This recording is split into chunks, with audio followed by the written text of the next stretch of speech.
नमस्कार। मुझे बच्चे अक्सर सेमिनार्स में मैं जब जाता हूँ तब बच्चे पूछते हैं कि सर, कैरेक्टर बिल्डिंग और कैरेक्टर डिज़ाइन इतना ज़रूरी क्यों है? लाज़मी क्वेश्चन है बच्चों से आना, क्योंकि नियमों को तोड़ना, इसी में बच्चों को मज़ा आता है। और इसीलिए कैरेक्टर पे वो सवाल उठाना लाज़मी है, क्योंकि कैरेक्टर के बारे में इतना कुछ बचपन से पढ़ाया नहीं जाता, या उसकी इम्पोर्टेंस क्या है वो आजकल पेरेंट्स को भी पता नहीं है। तो वो बच्चों में फ़िल्टर नहीं होता है। इसलिए आज इस सब्जेक्ट पे मैं ज़रा खुल के बात करना चाहूँगा, क्योंकि मुझे भी ऐसा लग रहा है कि भगवान आज कुछ ना कुछ मुझसे बुलवा के लेंगे। अच्छा, हो सकता है किसी के जीवन में 2 शब्द मेरे आज काम आ जाए, इसलिए मैं बोलने की कोशिश ज़रूर करूँगा। थोड़ा विषय लंबा होगा क्योंकि थोड़ा-सा डीप में जाना पड़ेगा। कैरेक्टर्स और जो चरित्र हम जिसे कहते हैं, उसका महत्व इस देश को पता है। मगर फिर भी इस देश के जो युवा है उनका कैरेक्टर ढल रहा है। बच्चे इसके साथ बहुत सारे इसको आज़मा कर उसके साथ बहुत सारे प्रयोग करने की कोशिश करते हैं और मुँह खाते हैं, और उन्हें पता नहीं चलता कि वापस कैसे मुड़ा जाए और अब क्या करें जीवन में। क्योंकि कैरेक्टर से कंप्रोमाइज़ करने के बाद कहीं न कहीं आदमी स्टक हो जाता है, फिर आगे नहीं निकल पाएंगे और पीछे भी नहीं जा पाएंगे। तो इस समय उनका जो धर्म है वो संकट में आ जाता है। तो कोई उपाय नहीं चलता उस समय। मगर समय रहते ही इस पे चर्चा करेंगे तो बहुत आसानी होगी। तो मुझे एक बात कहनी है कि हमारे देश का जो इतिहास है वो लाखों सालों का है। कोई लोग इसे मानते हैं, कोई नहीं मानते हैं। ज़्यादा से ज़्यादा जो राष्ट्रवादी लोग नहीं हैं, उन्हें कम से कम 5,000 साल तक का जो इतिहास है उसको सपोर्ट कर लेते हैं, क्योंकि प्रूफ भी मिलते हैं। तो करना पड़ता है। मगर मैं एक सिद्धांत आपको बताना चाहूँगा कि मैं जो बच्चों को कैरेक्टर डिज़ाइन पे फोकस करना चाहता हूँ वो सिर्फ नियमों के लिए नहीं है कि बच्चे नियमों का उल्लंघन ना करें, नियमों को ना तोड़े और अच्छे से ज़िंदगी जिए। सिर्फ इसी मोड़ तक उसको मैं सीमित नहीं रखना चाहता। मैं बच्चों को जो वेस्टर्न कंट्रीज से फेक मोटिवेशन मिला है, जो बच्चे गुमराह किए गए जानबूझकर इस संस्कृति से, इस संस्कृति के जो ज्ञान के भंडार थे उस ज्ञान से और मूल सिद्धांतों से, तो मैं उनसे बच्चों को जोड़ना चाहता हूँ। वो किसी भी कोने का बच्चा हो इस देश का, मुझे लगता है कि वो उस सिद्धांत से जुड़े। और क्यों जुड़ना चाहिए? क्योंकि मैं सिद्धांतों की बात करता हूँ, और कैरेक्टर सिद्धांत के लिए, सिद्धांत को जीने के लिए बहुत ही ज़रूरी है। क्योंकि कोई आसान व्यक्ति सिद्धांत को जी नहीं पाता। जो सामान्य व्यक्ति जीता है वो नियमों के साथ जीता है। उसे सिर्फ नियमों का पता होता है कि ये नियम मुझे फॉलो करना है या तोड़ना है। ज़्यादा से ज़्यादा लोग नियमों को तोड़ने में ही विश्वास करते हैं। कुछ लोग होते हैं जो ज़िंदगी भर नियमों को निभाते हैं और अच्छी ज़िंदगी जी पाते हैं, क्योंकि नियमों को निभाना एक सफल ज़िंदगी जीने का एक तरीका होता है, फॉर्मूला होता है। तो वो नियमों को निभाते हैं। मगर कुछ व्यक्ति होते हैं जो लाखों में एक होते हैं, जो सिद्धांत पे चलते हैं और सिद्धांत के साथ कभी समझौता नहीं करते। क्योंकि सिद्धांत का जो मूल रूप होता है वो उन्होंने पहचान के लिया होता है, उसकी पहचान वो करके लेते हैं, और उनके रगों में वो सिद्धांत का जो मूल है, जो निचोड़ है, जब वो रगों में दौड़ने लगता है तो ऐसा आदमी पूरी दुनिया के सामने खड़ा होने की ताकत रखता है। तो ये ताकत आती कहाँ से है, ये आत्मसम्मान आता कहाँ से है? बड़े बड़े शूरवीरों ने विक्रम के साथ इस भूमि में जन्म लिया और एक बड़े बड़े इतिहास को रचा है। जैसे छत्रपति शिवाजी महाराज हो, राणा प्रताप हो, पृथ्वीराज चौहान जैसे परम प्रतापी हो। ये किस आत्मसम्मान के साथ, कौन सी ताकत इनमें भरी थी जो ये कार्य ये जीवन में कर पाए? और ये आत्मसम्मान हमारे बच्चों में कैसे पनप सकता है? हम स्वामी विवेकानंद का नाम जो है बहुत ही प्रेम से और आत्मसम्मान से लेते हैं। मगर स्वामी विवेकानंद और उनका जो आत्मसम्मान था, जो आत्मबल था और ज्ञान का जो प्रकाश था, वो कहाँ से आया? उसका निचोड़ भी सिद्धांतों से है। हमारे देश में जो संत और महात्मा लोग हो गए, जैसे कि संत ज्ञानेश्वर, संत तुकाराम जी और संत रामदास जी, और बड़े बड़े संत हैं, संत कबीर जी, और जो ग्रंथकार हो गए जैसे कालिदास हो गए और वाल्मीकि जी हो गए, ये जो लोग थे ये सिद्धांतों को अच्छे से पहचानते थे। और आज भी हमारे देश में हमारे जो धर्मगुरु है पूरी पीठाधीश्वर शंकराचार्य, उनसे बेहतर सिद्धांतों के जानकार, जीवन के जानकार, तो इन लोगों का जो ज्ञान है वो ज्ञान का मूल है। तो इसका निचोड़ अगर बच्चों को मिल जाए तो क्या मजाल है कोई बच्चा जीवन में गलत कदम या गलत राह पे चला जाए। तो इस तरीके से मैं बच्चों को ढालना चाहता हूँ। इसलिए मैं सभी पेरेंट्स से और मेरे सेमिनार्स में भी आग्रह करता हूँ कि कैरेक्टर डिज़ाइन और कैरेक्टर बिल्डिंग पे फोकस कीजिए। और बच्चे भी मेरा कोर्स अब इंजॉय कर रहे हैं, उनको भी पता चलता है कि असल मूल में जाने के बाद क्या आत्मसम्मान मिलता है और क्या शांति मिलती है और जीवन जीने के लिए क्या आत्मबल मिलता है। तो आगे जाने से पहले मैं कहना चाहूँगा कि जो हमारे देश का इतिहास है, उस इतिहास को अगर हम देखें तो जब 500, 600, 700 साल का इतिहास बन जाता है, तो इतिहास के कुछ ही पन्ने ही बन जाते हैं। वो इतिहास के लिए 2-4 पन्ने ही रहते हैं। ऐसे इतिहास के जब 10, 15, 20 पन्ने हो जाते हैं, यानी तकरीबन 1500 साल, 2000 साल, 2500 साल, तब जाके एक सिद्धांत जन्म लेता है। यानी आप समझ सकते हैं कि देश का इतिहास अगर लाखों सालों में हम गिनती करते हैं, तो ये सिद्धांत भी वहाँ से चलते आ रहे हैं।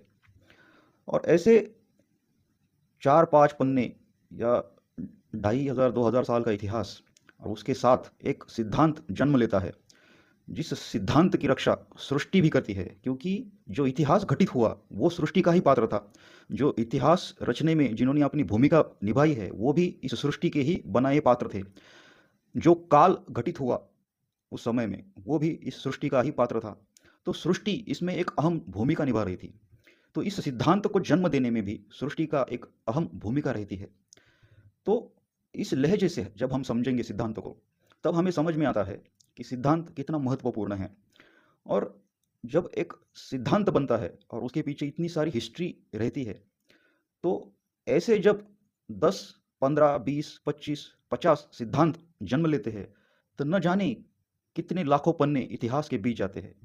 और इस तरह से जब सैकड़ों सिद्धांत बनते हैं, तो उन सिद्धांतों से एक शास्त्र जन्म लेता है। इसलिए आपने सुना होगा कि ब्राह्मण के लिए शास्त्र कितने महत्वपूर्ण होते हैं। शास्त्र के आगे आगे और शास्त्र के आगे, शास्त्र के विरोध में जो जाएगा, उससे कोई कॉम्प्रोमाइज़ नहीं। ये ब्राह्मण का एक तत्व होता है। वो इसीलिए होता है क्योंकि शास्त्र प्रकृतिकृत होते हैं। जैसे हमने बताया कि सिद्धांत कैसे जन्म लेता है, प्रकृति का उसमें रोल होता है। उसी तरह इस प्रकृति की रोल से ही शास्त्र जन्म लेते हैं। तो शास्त्र कोई ब्राह्मण ने नहीं बनाए, शास्त्र इस प्रकृति ने दिए हैं, जिसका जतन और संवर्धन ब्राह्मण ने किया। तो शास्त्र ब्राह्मण ने, आपने देखा होगा संत ज्ञानेश्वर महाराज, उनको भी ब्राह्मण ने विरोध किया। मगर वो भी ब्राह्मण ही थे, मगर फिर भी विरोध किया। मगर विरोध तब तक ही किया जब तक कि शास्त्र पे संकट था। जब ही उन ब्राह्मण को पता चला कि संत ज्ञानेश्वर जी महाराज और उनका जो सिद्धांत और उनका जो ज्ञान है, वो शास्त्र के विरोध में नहीं है, तब ब्राह्मणों ने भी उनके पैर छुए।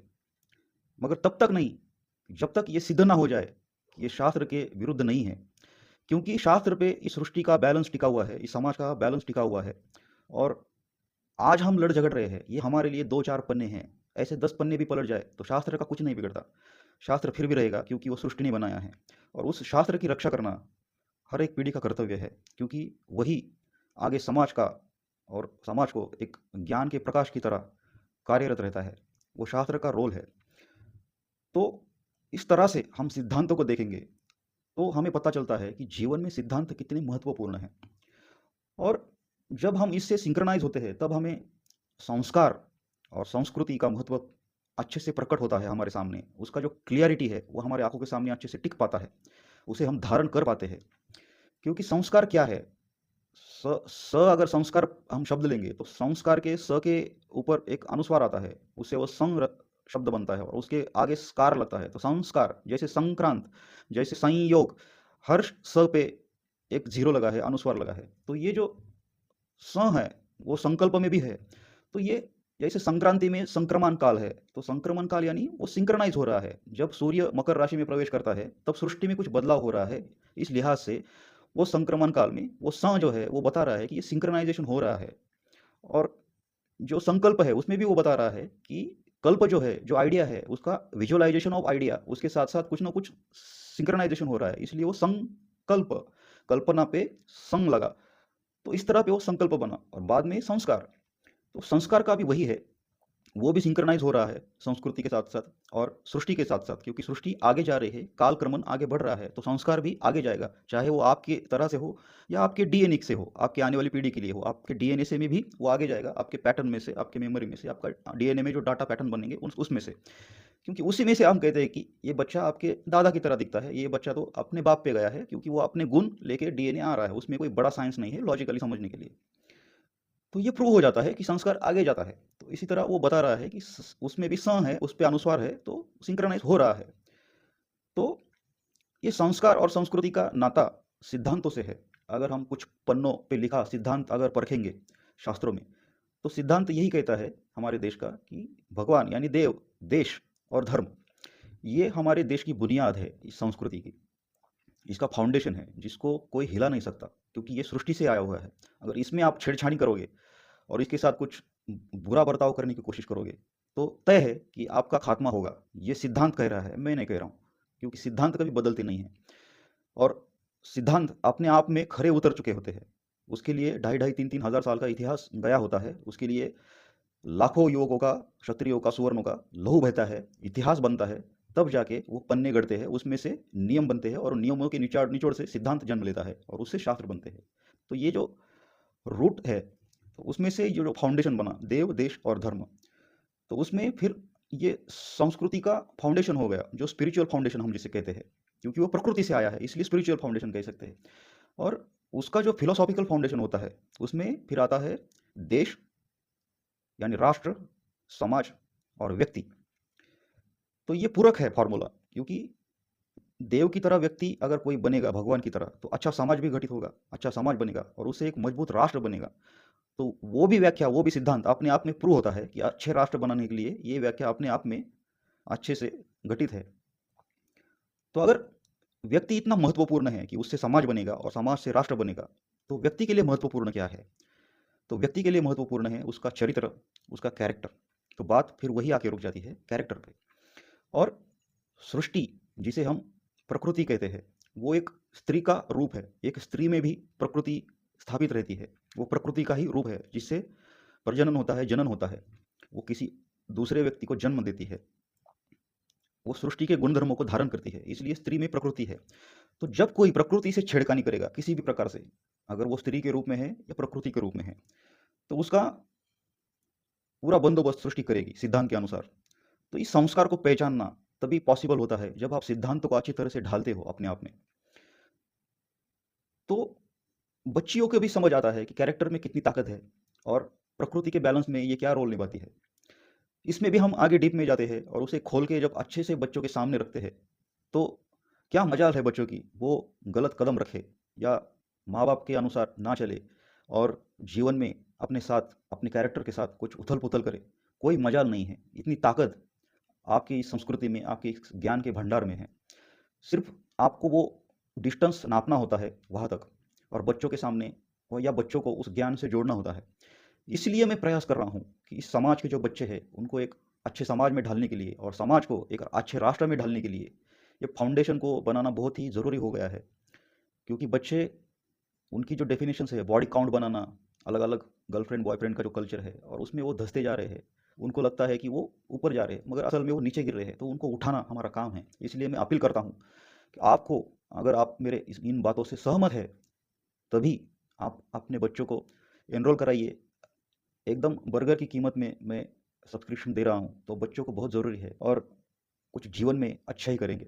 और मैं गारंटी के साथ कहता हूँ, मेरे सामने क्या रखा है आप देख रहे हैं, मैं 100% गारंटी के साथ कहूँगा कि अगर बच्चे सिद्धांत को समझेंगे, तो नियमों को तोड़ना, मरोड़ना या नियमों को बनाना, उनके साथ चलना, वो अच्छे से समझ पाएंगे, और सिद्धांत से कभी कॉम्प्रोमाइज़ नहीं करेंगे। चाहे आज वो भारत में खड़े हो, किसी भी सिचुएशन में, किसी भी कोने में खड़े हो, उनके धर्म के सामने कोई भी संकट हो, या वो फिर कोई बर्मिंगहैम में खड़ा हो या कोई न्यूयॉर्क में खड़ा हो, अगर वो मेरे कोर्स को करेगा और इस सिद्धांत को अच्छे से समझेगा, तो मैं गारंटी देता हूँ कि उसके बच्चे के पाँव कभी डगमगाएंगे नहीं किसी भी संकट में। क्योंकि कोई भी आदमी हो, कितना भी अहंकारी हो, जब ज़मीन काँपती है तो उसके पाँव ज़रूर डगमगाते हैं। मगर कोई अगर सिद्धांत अपने हथेली में लेके चले, तो फिर उसे ज़मीन के अंदर भी डाल दो, तो भी वो डगमगाएगा नहीं। सिद्धांत में इतनी ताकत होती है। तो इस लिहाज से बच्चों को बनाना चाहिए। आप सहमत है तो मैं लिंक दूंगा नीचे या ऊपर दूंगा, तो आप क्लिक करिए, अपने बच्चों को एनरोल करिए, एज ग्रुप डिफाइन कीजिए, उस हिसाब से बच्चों को मैं समझाऊंगा और निश्चिंत हो जाइए, आपका बच्चा कभी भी गलत संगत में नहीं पड़ेगा और गलत असर में नहीं पड़ेगा। वो सिर्फ और सिर्फ सक्सेस देखेगा। धन्यवाद। जय श्री कृष्ण।